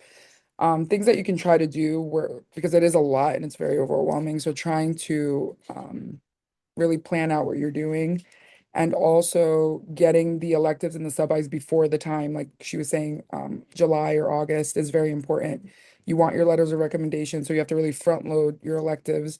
And some of them can be difficult to obtain. So really trying to get information about where you can do sub-Is and emailing the coordinators in advance so you can get those spots is something that that I wish I knew because I got lucky and I got some spots, but not everyone gets those opportunities. So be mindful of that. And yeah, that's what I got for you guys. I do also want to quickly pop in and say, get with your letter writers sooner rather than later. You do not want to be one of the last people coming to them saying, I have 2 weeks. Can you write me this letter? That's no bueno. And maybe they won't even write you a good letter. So get with your letter writers as literally as soon as possible. Like I had letters lined up a year out from the match. So, or from application cycle, not the match. So like what, 2024, like fall. So get with your letter writers. Very important. One thing that I'd like to add is whenever you have free time, especially in your third year, like let's say towards the end of your third year, if you have the chance, try to attend like some of the match related or ERAS related sessions that either Ross is hosting or sometimes in your own specific specialty organization. Like, for example, the AAP, they will have like different seminars where you get to like talk to fourth years who are applying and kind of get an idea of certain things you need to pay close attention to. That's what I did during my third year, and I felt like it was so helpful because I had so many questions about signaling, when to apply, how much does a token cost, when do you get the token, all of these things. And by attending a lot of these seminars, a lot of these things are like usually like 30 minutes here and there. If you can, if you have 15, 10, 20 minutes, if you can just quickly go and visit, it helped it helped ease a lot of it definitely helped ease me, and it helped answer a lot of the questions that I had. So that way when the actual match when the ERAS season started, I was like, okay, I already had an idea of like, all right, I already know what I need to do. Another thing that I would recommend is start working on your application piece by piece. Like, let's say you're at the end of your third year, like, and you still have a lot of time. Like, take time each week, and just set aside time to work on your application. If it's like 20 minutes that you can afford to put aside, then do that. Like, how I went about it is I kind of started tackling like my CV, making sure I had everything documented, like every activity that I've done with the AAP or with the pediatrics club. I made sure that I knew all the details. If I presented everything, I had that all organized well. Because when you when you have everything well organized for your CV, it helps when you're actually doing your ERAS. It helps it be a lot easier because it's kind of like copying and pasting into the ERAS. It's like you already know everything that you need to put into there. Another thing, like once when I was finished with that, then I moved on to like working on my personal statement. So I took like 10 to 15 minutes like every week and just brainstormed and kind of thought about like, okay, why pediatrics? Like, besides it being like my childhood dream, like what else about it and so on. One thing I would recommend is when you're going through those processes, like just ask people who know you best to look over your personal statement. Like, okay, does this sound like me? Does it sound authentic? And just getting their opinion. Also, if you can find like a mentor in your own individual field, um, just asking them to look over your overall application and just getting an idea like, okay, do you think I'm competitive enough, or is there something else that I should try to aim to do, and so on. I feel like those were definitely extremely helpful for me, and they will make the whole process a lot easier. I know we were talking in the chat about like extra costs. I just think that's something that I didn't really think about going into this. Like second looks, in-person interviews, I was paying for gas and for hotels. And like, while I'm glad that I didn't, I really think it benefited me and helped me form my rank list. Like, it got pricey fast, and your application can be up to $2,000 plus the OET and the ECFMG. So if you're someone who has a little bit of financial struggles, or if not, I was not even phased by it, and it's hitting me now. I just started waitressing because I'm poor. Um, like it is expensive, so just plan for that and just be aware that it's worth it in the long run, but it's gonna be a little tight. For me, I think the one thing I wish I knew, and I think this is probably for neurology specific, is just like the ECFMG certification process. Like if I had known that some programs, especially the ones that I wanted to apply to, required it by like application, which was like September, I probably would not have taken as many breaks I did to study for step two. But it's like still a double-edged sword because then I would have probably been regretting not taking any time off to get the score I wanted. So just like framing your year so you know exactly when you're ending and because of that, which programs to apply to. Um, and then for advice, I did my interviews based on the programs I least liked first. So I got a lot of practice with those programs. And then the ones that I was really, really interested in, I put those to the end. So by the time I got to them, I feel like I was an expert, I was making jokes, and I was really comfortable. And then the other thing I would say is this might sound very cheesy, but to really believe in yourself, because after having conversations with OCA, you may be convinced that you need to apply to 150 or 200 programs. And in neurology, it doesn't even have that many hospitals. But, just be confident and you will get the interviews that you need for to match.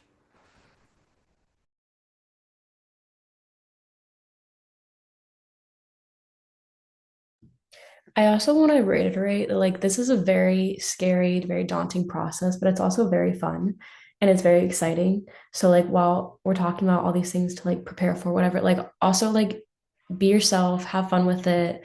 I've met a lot of friends like through the interview process from different schools that like I still text and was like congratulating on match day. So like even though it is scary, like it is really fun. So like don't be too stressed about it.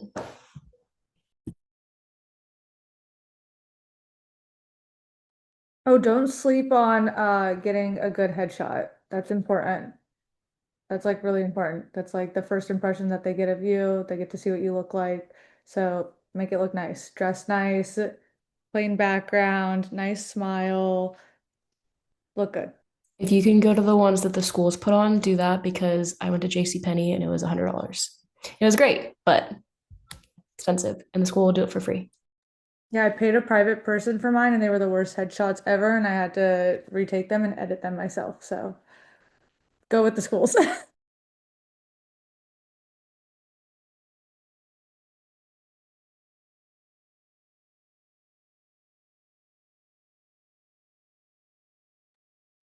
Okay, awesome. Thank you guys for all of that. Real quick before we move forward, I saw a couple things in the chat regarding the OET, and I don't know if on the recording people are going to be able to see the content of the chat. So if you guys could just quickly verbalize the OET experience and just, have any advice for your colleagues, I think that'd be great because I think you guys are right. People forget that the OET is something that we have to do to be ECFMG certified and actually go through the process. So whatever insights you guys have real quick, that'd be great.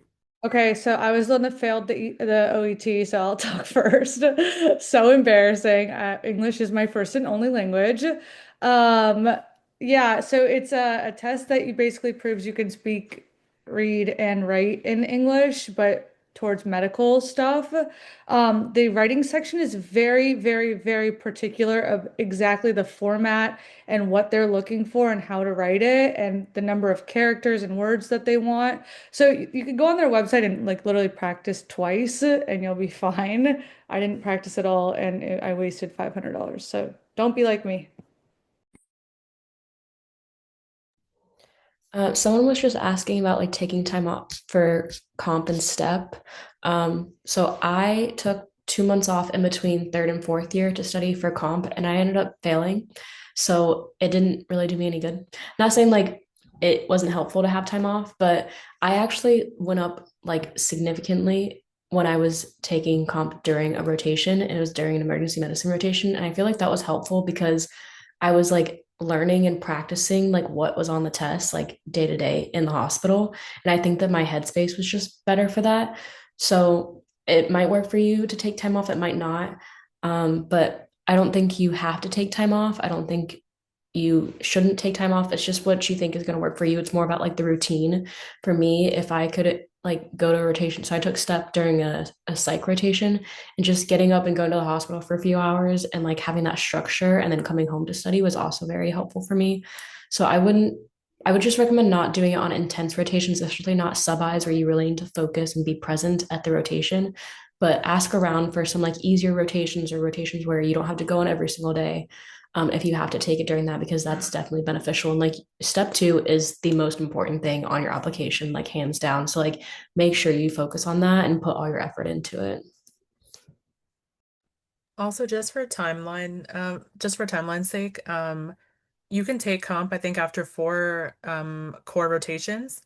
So if you're on a strict timeline when it comes to the match, if you do fail your first comp attempt, I think they make you wait 2 months until the second attempt.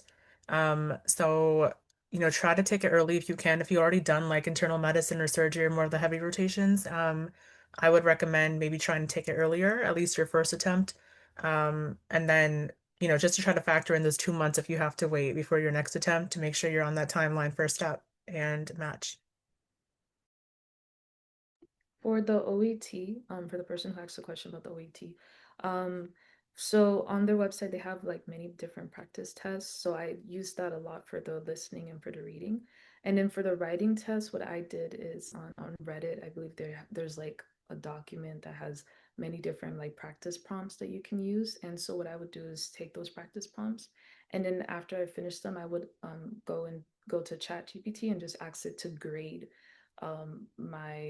my writing, just to see like, okay, pretend as if you're an actual like evaluator for the OET and grade it and give me a score.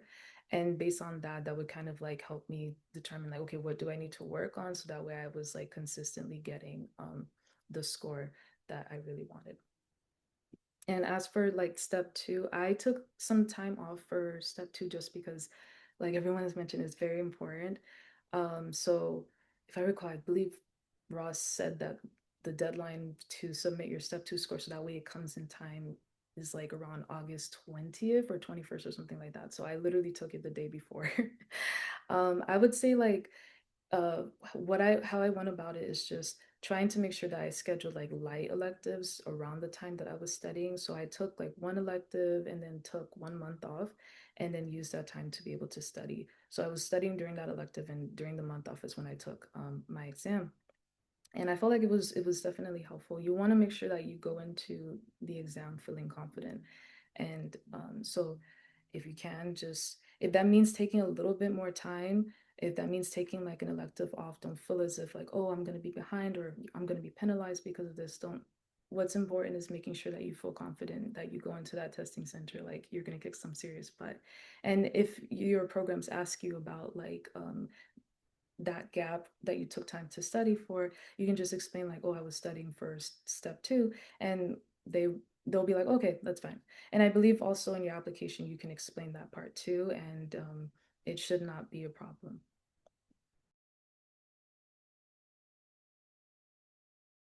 Um, Personally for OET, I was in New York. I was in Staten Island at the time, and I watched a video on the ferry over, and that was all of the studying and preparation that I did for the OET. And yes, I have like one of my college degrees is in English composition, so a little bit of a head start there, but I still like barely passed it. As the writing section, I was 5 points above like the cutoff. So do take, and I mean, like, I'm not, you don't need to study for months for it, but like, take a weekend, like, sit down, do a practice test. Um, it'll help you out. And then for my step two, I know quite a few of you, I recognize some names, are on the same timeline that I was on, where you are doing 90 weeks straight. So I took comp after my third core after about 30 weeks. I passed on my first attempt. And then after that, I wasn't even really studying for shelf study or for shelves. I was just studying for step two and kind of going through the motions for my shelf studying. And then finished my last core and I did a very, very easy rotation in Ohio and literally just studied 24/7 and took comp or took step and then immediately started my sub Is the next day. Yeah, also just to add one thing, I've totally lost my train of thought because I read a question in the chat. You don't have to take a lot of time, but if you're gonna have a lot of time on the back end where you're like finishing in, let's say, I don't know, October, and then you're gonna have, a huge gap of time before you are actually commencement or graduation or whatever, take the time to study for STEP. It's not a big deal. Like it's not going to affect you in any way on your applications because you'll write in your gap disclosure form that you are studying for STEP, and it is what it is. Lots of US MDs take time to study for STEP, so it's not a negative on your application.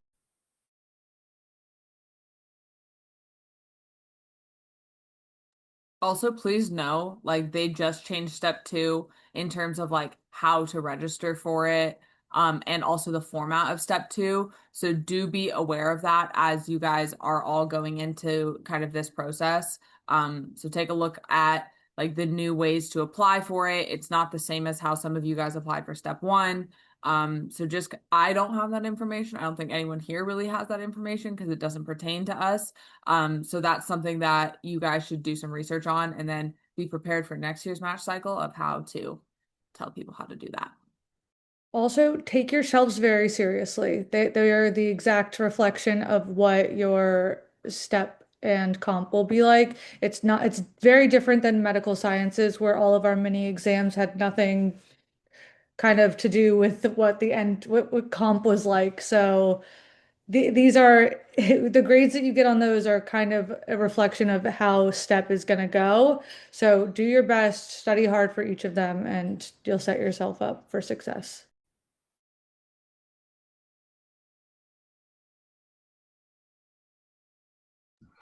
Also, on like permits for taking comp, Ross won't contact you about like scheduling your comp until kind of a good bit after your core rotations are over. So if you want to take it early, or like if you want to take it right when you finish your rotations, or if you want to take it like during your cores, I think after four they said you can take it. Just email Ross and they'll send it to you. Like they're very easy going about like scheduling the permit once you have the requirements done, but they won't reach out to you. You need to reach out to them.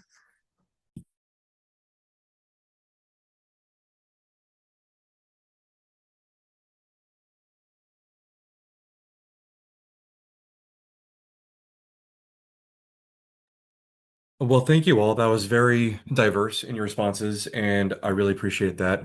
And thank you for covering on so many different topics. So, if there's nothing else about this particular section, let's go on to the final slide.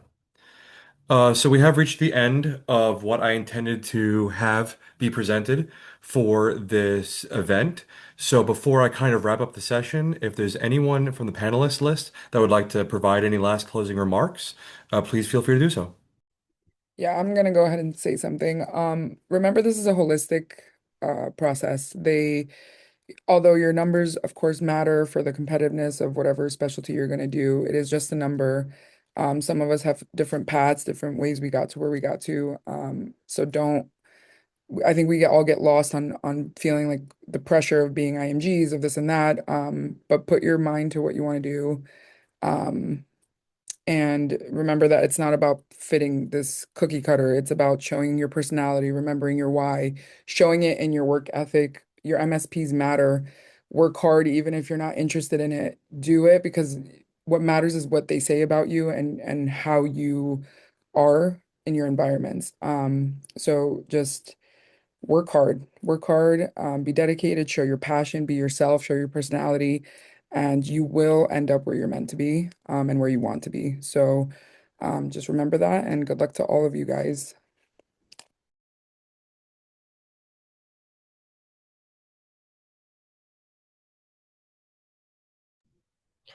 Same with what Viv said, like this is an incredibly scary process, but it's definitely doable. All these lovely, amazing ladies got their ones and twos in here, which is incredible. I know so many of my friends, they got their number one, top three. Like you will get it, you will do it. But also, like it's a very individual process.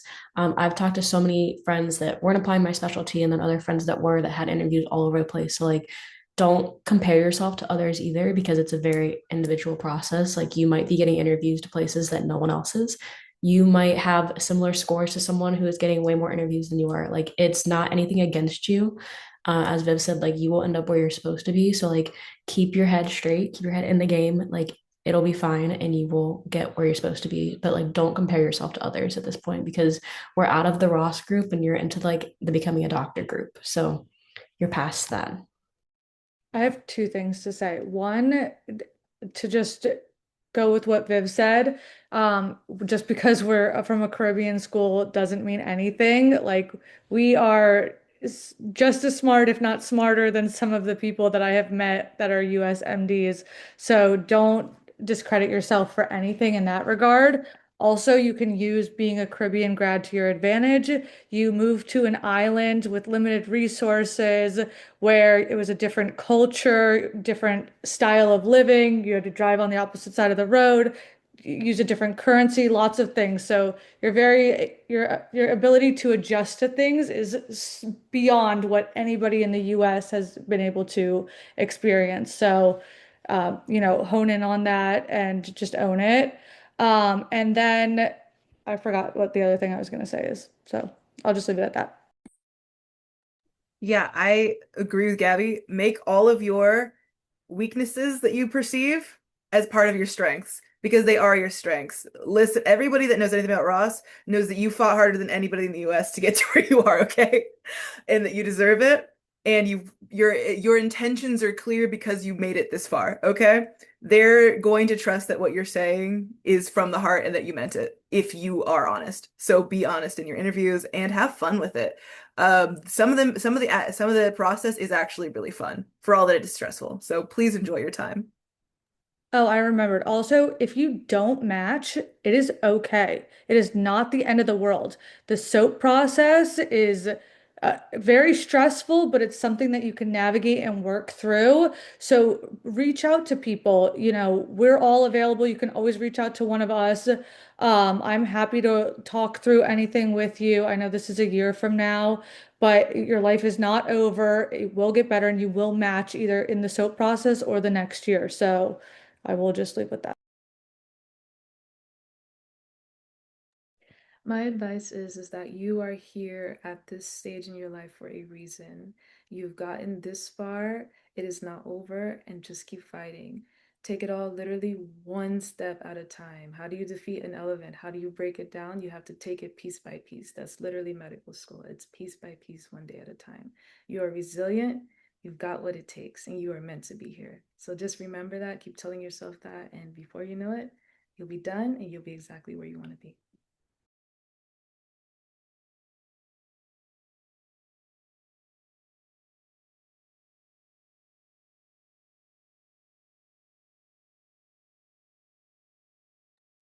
Alrighty, so if there's no more closing remarks, then I just want to take a moment and say thank you to all of our panelists for making the time to come to this session tonight. I think this was very valuable, and the fact that we had such a diverse group to speak on your experiences, I think is a wonderful benefit to the clinical student body, and I'm very thankful to have you all here. Congratulations on matching. Best of luck to all of you in residency this summer. To all of our attendees, thank you for coming to this session. I do sincerely hope that this was beneficial and that you gained something from this, because I certainly did. Good luck to all of you planning to apply to residency next year or in the next 2 years. And that is it. Thank you all for coming. You all have a wonderful night now. Good night.